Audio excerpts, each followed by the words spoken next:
Today, I notified the Prime Minister that I've ripped up the supply and confidence agreement. Is it time to send Canadians to the polls?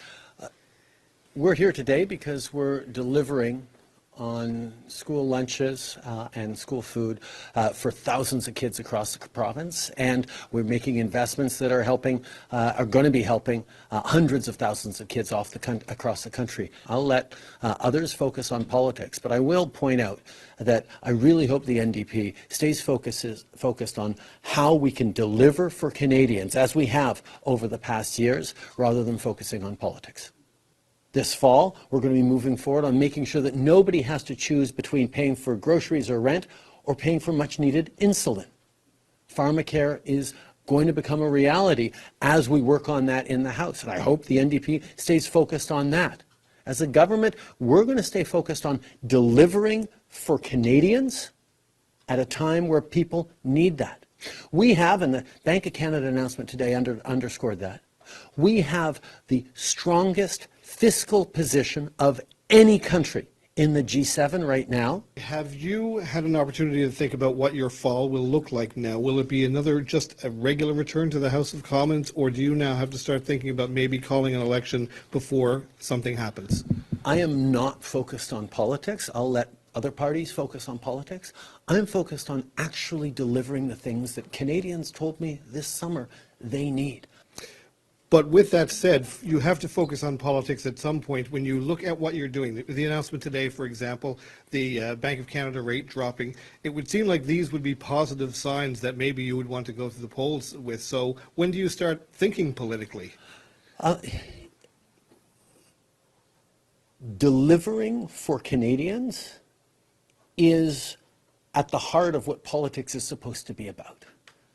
We're about being there to make sure that as Canadians are hurting, but as our economy is in many ways one of the strongest in the world, certainly in terms of fiscal position, we should be putting that economy to serve them.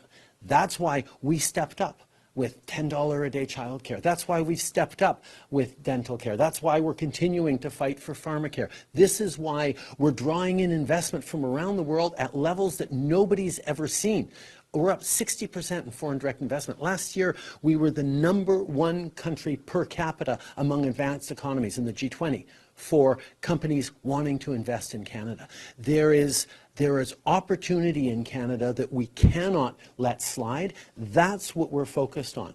An election will come in the coming year, hopefully not till next fall, because in the meantime, we're going to deliver for Canadians, and the contrast with a Conservative leader that wants to cut dental care, cut the school food program, cut insulin through pharmacare, cut the programs that Canadians are relying on to help them through this difficult time, well, that'll be a political decision that Canadians get to take in an election. But in the meantime, I'm not letting down Canadians, and I'm going to stay focused on them.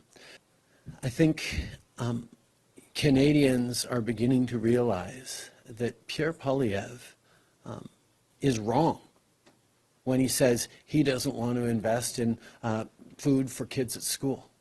He's wrong when he doesn't want to see $10 a day childcare spaces created. He's wrong when he doesn't want to see free insulin go to Canadians in need who are fighting diabetes. He's wrong to not want to put the strongest balance sheet in the G7 in service of Canadians. Confident countries invest in their citizens and in their future. That's what we're doing. That's a choice he wants to take away from Canadians. And I truly believe that progressive parties like the NDP and we Liberals need to continue to deliver for people in this challenging time, because that's how we've grown the economy over the past years. That's how we'll continue to be there long into the future for Canadians.